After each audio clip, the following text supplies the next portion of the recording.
Hi friends, எல்லாருக்கும் good morning. எல்லோரும் எப்படி இருக்கிறீங்க? நான் நல்லா இருக்கிறேன். நீங்கள் நல்லா இருக்கணும்னு கடவுள்கிட்ட வேண்டிக்கிறோம்.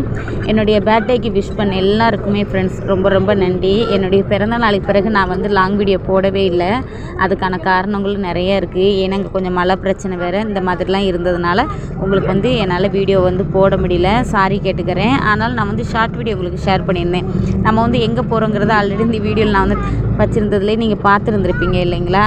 அதனால் என்னால் லாங் வீடியோ போட முடியல. நேற்றுக்கு சனிக்கிழமை அன்னைக்கு காலையில் போனோம். அதனால் அங்கே போன டயர்ட்லேயும் என்னால் வீடியோ பார்த்திங்கன்னா எடிட் பண்ணி உங்களுக்கு என்னால் கொடுக்க முடியல. சாரி ஃப்ரெண்ட்ஸ், எல்லாத்தையுமே நான் மன்னிப்பு கேட்டுக்கிறேன்.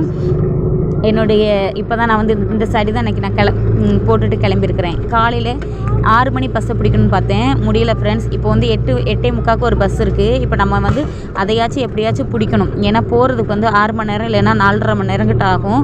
ரொம்ப தொலைவாக இருக்குது அவங்களுடைய வீடு. அதனால் நான் பஸ்ஸு வரும்போது வீடியோ எடுத்து உங்களுக்கு காட்ட முடிஞ்சால் காட்டுறேன். அப்படி இல்லை நம்ம வீட்டிலேருந்து கிளம்பி போனது எப்படி அப்படிங்கிறது எல்லாத்தையுமே நம்ம வீடியோவில் பார்க்க போகிறோம். வீடியோ எல்லாமே ஃப்ரெண்ட்ஸ் உண்மைக்குமேவும் நல்லா காமெடியாக இருக்கும். இப்போ தான் என்னுடைய வீடியோ நீங்கள் ஃபஸ்ட் டைம் பார்க்கணும், ப்ளீஸ் லைக்ஸ் அண்ட் சப்ஸ்கிரைப் பண்ணிட்டு பாருங்கள் ஃப்ரெண்ட்ஸ். எங்களோட வீடியோக்கு சப்போர்ட் பண்ணுங்கள். தொடர்ந்து சப்போர்ட் பண்ணுற அத்தனை பேருக்குமே ரொம்ப ரொம்ப நன்றி. எனக்கு புது சப்ஸ்கிரைபர் வந்துக்கிட்டு இருக்கிற அத்தனை பேருக்குமே ரொம்ப ரொம்ப நன்றி சொல்லிக்கிறேன். இனிமேல் தான் ஃப்ரெண்ட்ஸ் வண்டி எல்லாத்தையுமே வீட்டுக்குள்ளே எல்லாத்தையுமே எடுத்து வச்சாச்சு. மாமியார்கிட்ட சொல்லிவிட்டு நம்ம கிளம்ப வேண்டியதான். இப்போ நேற்றுக்கு அதாவது இன்னைக்கு காலையில் எழுந்திரிச்சு என்னென்ன பண்ணுங்கிறது முதல்ல பார்த்துக்கலாம். இது ஃப்ரெண்ட்ஸ் இன்றைக்கி காலையில் வண்டி எல்லாமே நம்ம உள்ளே எடுத்து வச்சிட்டேன். வீடு எல்லாத்தையுமே க்ளீன் பண்ணியாச்சு சரிங்களா? அதனால் க்ளீன் பண்ணிவிட்டு நீங்கள் நிறைய பேர் கேட்குறீங்க, சிஸ்டர் ஒடிசாவில் தாலி எப்படி போடுவாங்க அப்படின்னு. இப்போ நான் கையில் ஒரு கருப்பு கலர் மணி கட்டியிருக்கேன் பார்த்தீங்களா, அதுதான் ஒடிசாவில் உள்ள தாலி.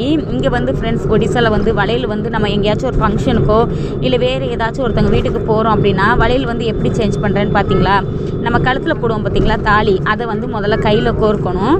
அதுக்கு பிறகு தான் நம்ம அந்த வளையல் எல்லாத்தையுமே நம்ம கையில் ஒவ்வொன்றா எடுத்து போடணும். நான் மேட்ச் பண்ணி இருக்கிற வளையல் இந்த மாதிரி தான். இப்போ இந்த கையில் உள்ள வளையலை இப்போ நான் கழட்டிட்டு அதுக்கப்புறமேட்டு இந்த கையில் நான் போட போகிறேன். நான் வாங்கிட்டு வந்த வளையல் வேறு ஒரு வளையல். ஆனால் அதை நான் வீடியோ எடுத்து வச்சுருந்தேன், எப்படின்னு தெரியல ஃப்ரெண்ட்ஸ். ஆனால் அது வீடியோ டிலேட் ஆகிடுச்சு. அதனால் என்னால் உங்ககிட்ட காட்ட முடியல. நாளைக்கு போடுற வீடியோவில் கண்டிப்பாக நான் உங்களுக்கு அந்த வீடியோவில் நான் ஷேர் பண்ணுறேன். இப்போ ஃப்ரெண்ட்ஸ் இந்த கையில் அந்த தாலியை இந்த கையில் மாற்றி விட்டுட்டு இப்போ வளையல் போட்டிருக்கேன். நான் போட்டிருக்கிற வளையல் இதுதான் சரிங்களா? ஏன்னா நான் வாங்கிட்டு வந்த வளையல் பார்த்திங்கன்னா பிளாஸ்டிக் வளையலாம். அதனால் இப்போ நம்ம போகிறவங்க வீட்டில் இங்கெல்லாம் வளையலெல்லாம் ரொம்ப இதாக எதிர்பார்ப்பாங்க.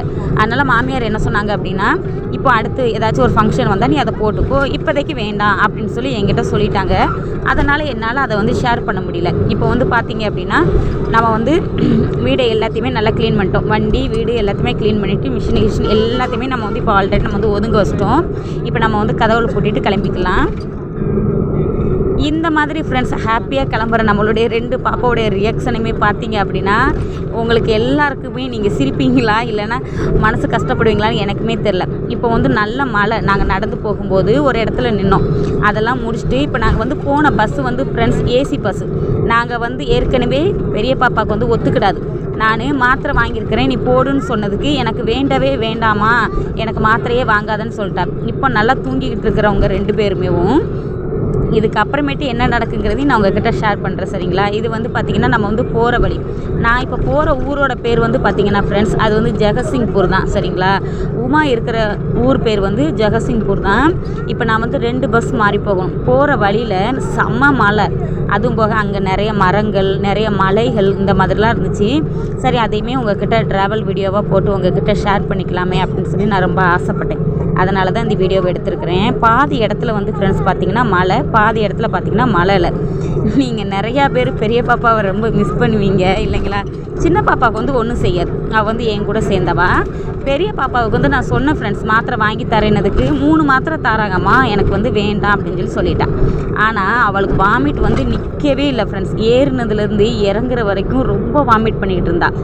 அவள் இப்போ ஒரு வழியாக அழுதுட்டு அப்புறம் நான் அவளை திட்டி நான் தூங்க வச்சிட்டேன். இது ஜெகசிங்பூர் வர்றதுக்கு முன்னாடி இன்னொரு பஸ் மாறுவோம் பார்த்தீங்களா, அங்கே வச்சு எடுத்த வீடியோ. நிறைய மரங்கள் இந்த மாதிரிலாம் இருந்துச்சு. இந்த மாதிரி உங்ககிட்ட நான் ஷேர் பண்ணிக்கிட்டு இருக்கும் போதேவும் பாப்பாவுக்கு பார்த்திங்கன்னா மறுபடியுமே வாமிட் ஆரம்பிச்சிருச்சு. அதாவது இது ஏசி பஸ் இல்லைங்களா? நம்ம வாமிட் வெளில எடுக்க முடியாது.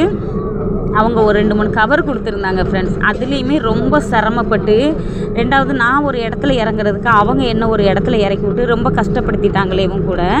இப்போ வந்து பார்த்திங்கன்னா ஃப்ரெண்ட்ஸ், ஜெகசிங் போகிற வழியில் பெரிய ஒரு ஆறு ஒன்று இருக்குங்க ஃப்ரெண்ட்ஸ். ஒரு 2 லைன் வந்து பார்த்திங்கன்னா பஸ்ஸுக்கு, ஒரு லைன் வந்து பஸ்ஸுக்கு, ஒரு லைன் வந்து லாரி ஆட்டோ அந்த மாதிரி இருக்கும், இன்னொரு லைன் வந்து ட்ரெயினுக்கு. சரிங்களா, இந்த மாதிரி கொடுத்துருப்பாங்க. கீழே ஓடுறது எல்லாமே ஃப்ரெண்ட்ஸ் சரியாவில் தண்ணி, இந்த பாலத்தை முங்குற அளவுக்கு முதற்கொண்டு தண்ணி வரும். இதையுமே உங்கள்கிட்ட ஷேர் பண்ணணும் அப்படின்னு சொல்லிட்டு காட்டினேன். வீடியோ எப்படி இருக்குன்னு சொல்லிட்டு மறக்காமல் ஃப்ரெண்ட்ஸ் கமெண்ட் பண்ணுங்கள்.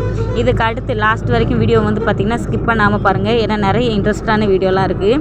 நான் வந்து இங்கேருந்து கிளம்பி போய்கிட்டு இருக்கும்போதேவும் எப்படியும் ஒரு 10-20 முறை ஜெயா சிஸ்டரும் சரி, அவங்களுடைய ஹஸ்பண்டுமே சரி, மாற்றி மாற்றி ஃபோன் பண்ணி எங்கே வரீங்க, பாப்பா என்ன பண்ணுறாங்க, உண்மைக்குமே ஃப்ரெண்ட்ஸ் ரொம்ப நல்லா விசாரித்தாங்க. ரொம்ப அக்கறையாக கூட வீட்டில் போய் பார்த்துக்கிட்டாங்க. அதெல்லாம் நீங்கள் வந்து அடுத்தடுத்து வர இந்த வீடியோவில் நீங்கள் பார்த்தா உங்களுக்கு தெரியும். ஒரு 5 நிமிஷத்துக்கு ஒருக்க, 10 நிமிஷத்துக்கு ஒருக்க உமா தான் அந்த மாதிரி பண்ணுறான்னு பார்த்தா, அண்ணனுமே ஃப்ரெண்ட்ஸ் ரொம்ப ரொம்ப அக்கறையாக பார்த்துக்கிட்டாங்க. இப்போ வந்து ஜெகசிங்பூர் போகிறதுக்காண்டி பஸ் ஸ்டாண்டில் இறங்கியிருக்கோம். நான் ஒரு பழக்கடைக்கிட்ட நிப்பாட்டிட்டு பாப்பா வந்து உட்கார வச்சுருந்தேன். ஏன்னா பஸ்ஸு வந்து இன்னும் வரல, அதனால் இப்போ நான் பாப்பா வந்து உட்கார வச்சுருந்தேன். இப்போவுமே ஃப்ரெண்ட்ஸ் நாங்கள் வந்து ஜெகசிங்பூர் பஸ் ஏறிட்டோம். இது வந்து பார்த்திங்கன்னா உமா வீட்டுக்கு அந்த தெருவுக்குள்ளே அந்த ஏரியாக்குள்ளே போகும்போது அங்கே ஒரு பஸ் ஸ்டாண்டு, அங்கே வச்சு எடுத்த வீடியோ. நாங்கள் போன உடனே ஃப்ரெண்ட்ஸ் இனி வந்து அவங்க வீடியோ கூட எடுக்க முடியாத அளவுக்கு அவ்வளோ ஒரு சந்தோஷமாக இருந்தாங்க. அவங்களுடைய நீங்கள் சேனலை பார்க்குறவங்களுக்கு எல்லாருக்குமே தெரியும், அவங்களுக்கு வந்து ஒரு பையன் உண்டு. அவன் வந்து இப்படி தான் ஃப்ரெண்ட்ஸ், எப்போ உட்காந்தாலும் ஒரு கால் மேலே கால் போட்டு தான் உட்காருவோம். அதே மாதிரி எங்கள் பாப்பாவையும் உட்கார சொல்லியிருந்தா, நானுமே அவங்ககிட்ட நக்கல் பண்ணேன், நான் உட்காரவா அப்படின்னு. அவன் ரொம்ப காமெடியாக நல்லா ஹாய் சொல்லு அப்படின்லாம் நல்லா பேசிகிட்டு இருந்தோம். அவனுமே நல்ல ஒரு க்யூட்டாக. ஆனால் போன உடனே ஃப்ரெண்ட்ஸ் ஜெயாவுக்கு வந்து உமாவுக்கு வந்து பார்த்திங்கன்னா ரொம்ப சாரி ஃப்ரெண்ட்ஸ் பேர் மாதிரி வந்துருச்சு. உமாவுக்கு வந்து பார்த்திங்கன்னா ரொம்ப சந்தோஷமாக இருந்துச்சு. போன உடனே கறி குழம்பு தான் ஒரே இலையில் வச்சு நாங்கள் எல்லாருமே சாப்பிட்டோம். இந்த மாதிரிலாம் ஒரு சந்தோஷமாக இருப்பேன்னு சொல்லிட்டு உண்மைக்குமே வண்டியில் போகும்போது நான் வந்து நினச்சி கூட பார்க்கல. சரிங்களா, ஏன்னா அவங்க வீட்டில் யாருமே கறி சாப்பிட மாட்டாங்க. எங்களுக்காக வேண்டி மட்டும்தான் அண்ணன் வந்து எடுக்க சொல்லியிருந்தாங்க. அதனால் எடுத்து சமைச்சி வச்சுருந்தாங்க. தம்பி வந்து சாப்பிட மாட்டான் கறிலாம், நாங்கள் மட்டும்தான் சாப்பிட போகிறோம். ஆனால் ஒரே இலையில் எல்லாருமே நல்லா ஜாலியாக ரொம்ப சந்தோஷமாக சாப்பிட்டோம். நல்லா ஜாலியாக நல்லா சிரிச்சுக்கிட்டேவும் தம்பியுமே நல்லா கைத்தட்டி நல்ல வயிற்றுக்கு சாப்பிட்டோம் ஃப்ரெண்ட்ஸ். அதுக்கப்புறமேட்டே அவங்க வீட்டில் உள்ளவங்க உமா தான் இந்த மாதிரி இருக்கா அப்படின்னு சொல்லி பார்த்தோம் அப்படின்னா, உமா வீட்டில் உள்ளவங்க எல்லாருமே ஃப்ரெண்ட்ஸ் உண்மைக்குமே ரொம்ப நல்லா கவனிச்சாங்க. இது வந்து ஃப்ரெண்ட்ஸ் இன்றைக்கி காலையில் நான் தான் உமா கிட்ட சொன்னேன், இரு நான் தோசை சுட்டு தக்காளி சட்னி வைக்கலான்னு. தக்காளி சட்னி வந்து அவளுடைய வீடியோவில் வரும், தோசை வந்து என்னோடய வீடியோவில் வந்திருக்கு. நீங்கள் நிறைய பேர் ஒரு டைம் கூட நான் யூடியூப்பை பற்றி பேசும்போது அந்த உமா யாருன்னு சொல்லி கேட்டிங்க. அவள் வந்து எனக்கு வந்து நார்மலாக எனக்கு ஒரு சப்ஸ்கிரைபராக பழகி எனக்கு இந்தளவுக்கு சப்போர்ட் பண்ணுவான்னு உண்மைக்குமே ஃப்ரெண்ட்ஸ் நான் நினச்சே பார்க்கல. 2வது ஒடிசாவில் ஃபஸ்ட் டைமாக நான் வந்து ஒருத்தங்களை பார்க்க போயிருக்கேன் அப்படின்னா அது வந்து உமா மட்டும்தான், வேறு யாருமே கிடையாது. இப்போ வீடியோ எடுக்கிற வந்து சின்ன பாப்பா தான் வீடியோ எடுத்துக்கிட்டு இருக்கா. அவங்க வீட்டில் உள்ளவங்க எல்லாருமே சத்தம் போட்டாங்க, நீ சமையல் செய்ய வேண்டாம் அப்படின்னு. நான் தான் பரவாயில்ல, நான் ஒன்றும் நினைக்க மாட்டேன்னு சொல்லிவிட்டு அதுக்கப்புறம் நாங்கள் எல்லாருமே சமைச்சு எல்லாருமே ஃப்ரெண்ட்ஸ் நல்லா பார்த்துக்கிட்டாங்க. இது வந்து உமாவோட பையனும் என்னுடைய பெரிய பொண்ணும். அவள் வந்து பாப்பா வந்து எனக்கு ஒரு கிஸ் கொடுன்னு சொல்லி பேசிக்கிட்டு இருந்தா. அதுக்கு தம்பியும் பார்த்து அவன் வந்து வீடியோ எடுக்கல அப்படின்னா கண்டிப்பாக கொடுத்துருப்பான், ஆனால் வீடியோ எடுத்ததுனால அவன் வந்து கொடுக்கல.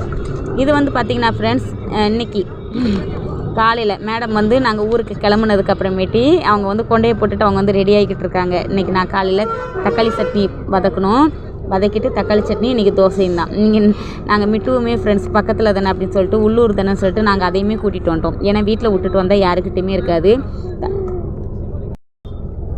தம்பியும் நாங்களும் இன்றைக்கி காலையில் நல்லா ஜாலியாக பேசிக்கிட்டு நல்லா சாப்பிட்டோம். நேற்று போன டயட்டில் நிறைய வீடியோ எடுக்க மிஸ் பண்ணிட்டோம். நேற்று நைட்டுமே எங்களுக்கு வந்து தோசை கறி குழம்பு, நான் உமா எல்லாருமே சாப்பிட்டு நல்லா ஜாலியாக இருந்தோம். நல்லா கவனிச்சிட்டாங்க ஃப்ரெண்ட்ஸ். உண்மைக்குமே அவங்களுக்கு ரொம்ப நன்றி சொல்லணும். ஆனால் அந்த வீடியோவை பார்த்தா கண்டிப்பாக எனக்கு திட்டுவா, அதனால் நான் சொல்ல ஆசைப்படலை. ஆனால் நாங்கள் போனதில் அவளுக்கு வந்து ரொம்ப சந்தோஷம் ஃப்ரெண்ட்ஸ். ஏன்னா அவளுக்கு வந்து பக்கத்தில் யாருமே அவளுக்கு கிடையாது. நாங்கள் போனது அவளுக்கு அவ்வளோ ஒரு ஹாப்பியாக இருந்தா. தம்பியை வந்து தோசை பிச்சு சாப்பிடுன்னு சொல்லிக்கிட்டு இருந்தோம். அவனை பாருங்களேன் எவ்வளோ க்யூட்டாக, ஆனால் சரியாக அவ்வளோ வாழுங்க ஃப்ரெண்ட்ஸ். ஆனால் நாங்கள் போன நேரமோ என்னமோ தெரில, தம்பி கொஞ்சம் உடம்பு சரியில்லை. எல்லாருமே ஃப்ரெண்ட்ஸ் கடவுள்கிட்ட வேண்டிக்கோங்க. ஏன்னா தம்பிக்கு வந்து நாளைக்கு திங்கக்கிழமை தான் ப்ளட் டெஸ்ட் எடுக்க போகிறோம். அவன் பண்ணுற சேட்டையெல்லாம் பார்த்தீங்க அப்படின்னா உங்களுக்கே ரொம்ப பிடிக்கும். அவன் வந்து ரொம்ப நல்ல பாசமான பையன் ஃப்ரெண்ட்ஸ். பார்த்துக்கிட்டான் தம்பி பாப்பா விட்டுட்டு அவன் வந்து எங்கேயுமே நவலல. அவங்க வீட்டில் வந்து எல்லாருமே கூட ஃப்ரெண்ட்ஸ் உண்மைக்குமே நல்லா பார்த்துக்கிட்டாங்க. எப்படி தோசை பிச்சு சாப்பிட்றான்னு நீங்களே பாருங்களேன். இந்த மாதிரி கையை தூக்கு. அதுக்கப்புறமேட்டி பாப்பா வந்து கன்னத்தில் இப்படி 2 பக்கமும் கையை வச்சு ஃபஸ்ட் டைம் விளாண்டான். அதை நான் சொன்னதுக்கு அவனுக்கு வந்து புரிஞ்சுக்கிட தெரில. அதனால் இப்படி இப்படி அப்படின்னு சொல்லி சொன்னான். அதுக்கப்புறமேட்டு உமா இருந்துக்கிட்டு கையை வந்து இந்த மாதிரி வச்சு இல்லை அது மாதிரி வையின்னு சொன்னதுக்கு அதே மாதிரி வச்சுக்கிட்டான். அவன் எப்படிலாம் சேட்டை பண்ணுறான் நீங்களே பாருங்கள் ஃப்ரெண்ட்ஸ். இந்த மாதிரி நாங்கள் வந்து நல்லா சந்தோஷமாக சிரித்து பேசிட்டு அவங்க வீட்டை விட்டு கிளம்பி இப்போ நாங்கள் வந்து பஸ்ஸில் வந்துக்கிட்டு இருக்கிறோம். இப்போ வந்து எங்கள் வீட்டுக்கு வர்றதுக்கு இப்போ நாங்கள் வந்து பஸ்ஸில் ஏறி வந்துக்கிட்டு இருக்கோம். சரிங்களா, இப்போ நான் வந்து ஃப்ரெண்ட்ஸ் ஒரு வழியாக இப்போ வந்து இன்னொரு ஏசியில் வந்து ஏறிட்டேன். இப்போ நாங்கள் நாங்கள் வரும்போதுமே பார்த்திங்கன்னா இந்த பஸ் வந்து ஏசி பஸ் தான். இப்போ அந்த பஸ்லேயுமே ஏறியாச்சு. இப்போ நம்ம வந்து நம்ம வீட்டுக்கு கிளம்பிக்கிட்டு இருக்கிறோம். இது வந்து பார்த்திங்கன்னா டவுன் போகிற பஸ். சரிங்களா, டவுன்லேருந்து அதுக்கு அங்கிட்டு ஒரு 1/2 hour போனோம் அப்படின்னா நம்ம வீடு வந்துடும். இப்போ வந்து பஸ் ஸ்டாண்டை விட்டு வெளியில் வருது. நாளைக்கு வந்து பார்த்திங்கன்னா காளி பூஜை. சரிங்களா, எங்கள் ஒடிசாவில் அதுக்காண்டி டெக்கரேஷன் பண்ணியிருக்காங்க. இப்படி வண்டி வந்து பஸ் ஸ்டாண்டுக்குள்ளே இருந்து இப்படி திரும்பி வந்துச்சு அப்படின்னு வச்சு பார்த்துக்கோங்களேன். பெரிய ஆறு. சரிங்களா, இந்த ஆறில் வந்து பெரிய ஆறு. அதையுமே நான் உங்கள்கிட்ட ஷேர் பண்ணணும்னு ஆசைப்பட்டேன், ஷேர் பண்ணியிருக்கிறேன். அப்புறம் பாப்பாவுக்கு ஒரு ஜூஸு, அப்புறம் ஒரு பொரி, இதையுமே வாங்கிட்டு இப்போ நாங்கள் வந்து பஸ்ஸில் உட்காந்துருக்குறோம். இங்கே வந்து ஃப்ரெண்ட்ஸ் நாளைக்கு வந்து விடிஞ்சா காளி பூஜைங்கிறனால நிறைய கடைகள்லாம் போட்டிருக்காங்க.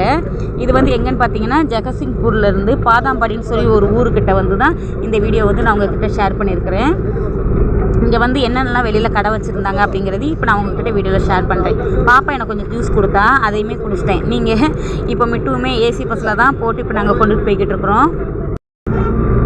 அதுவுமே எங்கள் கூட உட்காந்துருக்கு. அப்புறம் உமா பாப்பாவுக்கு கொஞ்சம் திங்ஸ்லாம் கொடுத்தா அதை வந்து நாளைக்கு வர வீடியோவில் பார்க்கலாம். சரிங்களா, இது வந்து ஃப்ரெண்ட்ஸ் கடை. இங்கே பார்த்தீங்களா, இது எல்லாமேவும் நம்ம ஊருக்கு வர்ற வழியில் எடுத்த வீடியோ தான். சரி, இதையுமே உங்களுக்கு வந்து ஷேர் பண்ணலாமேன்னு தான். ஏன்னா நிறைய பேர் கேட்குறீங்க ஒடிசாவில் வந்து வளர்ச்சிப்பட்ட ஊரா, அங்கே வந்து எல்லாமே இருக்கான்னு சொல்லி கேட்குறீங்க. உண்மைக்குமே ஃப்ரெண்ட்ஸ் எல்லாமே இருக்குது. ஆனால் எப்படி சொல்கிறதுன்னு எனக்கு தெரியல. நம்ம கையில் பணம் இருந்துச்சு அப்படின்னா உண்மைக்குமே ஃப்ரெண்ட்ஸ் நம்ம வந்து நல்லா ஹாப்பியாக இருக்கலாம். பணம் இல்லாத குடும்பத்தில் இருந்தோம் அப்படின்னா இந்த மாதிரி தான் நம்ம கொஞ்சம் கஷ்டப்படணும். மற்றபடி ஃப்ரெண்ட்ஸ் நம்ம தமிழ்நாட்டில் கிடக்கிறதுல பாதி பொருட்கள் வந்து இங்கே கிடைக்கும். சரிங்களா, அது ஒன்று தான். இதையுமே உங்கள்கிட்ட ஷேர் பண்ணணும்னு நினச்சிக்கிட்டு இருக்கோம். வீட்டுக்கு போய் சேர்றதுக்கு எவ்வளோ நேரம் தெரில. பஸ்ஸில் வச்சு தான் ஃப்ரெண்ட்ஸ் நான் வந்து வீடியோ வந்து எடிட் பண்ணுறேன். ஊடையில் ஏதாச்சும் சவுண்டு வந்து இருந்துச்சு அப்படின்னா ப்ளீஸ் சாரி மன்னிச்சிக்கோங்க. பெரிய பெரிய கடைகள்லாம் இருக்குது, அதையுமே உங்கள்கிட்ட ஷேர் பண்ணணுன்னு தான் ஆசைப்பட்டேன். நம்ம வந்து ஃப்ரெண்ட்ஸ் கிராமத்துக்குள்ளே இருந்தோம் அப்படின்னா இந்த மாதிரிலாம் நம்ம பார்க்க முடியாது. ஆனால் சிட்டிக்குள்ளே போனோம் அப்படின்னா கண்டிப்பாக ஃப்ரெண்ட்ஸ் நம்ம வந்து நிறைய விஷயங்களை நம்ம வந்து பார்க்கலாம், நிறைய விஷயங்களை ஷேர் பண்ணலாம். எங்களுக்குமே போகிறதுக்கு வந்து டைம் கிடைக்காமல் இருந்ததுனால உங்கள்கிட்ட நான் ஷேர் பண்ணாமல் இருந்தேன். இன்றைக்கி இதோட வீடியோ அவ்வளோதான். நாளைக்கு நெக்ஸ்ட் வீடியோ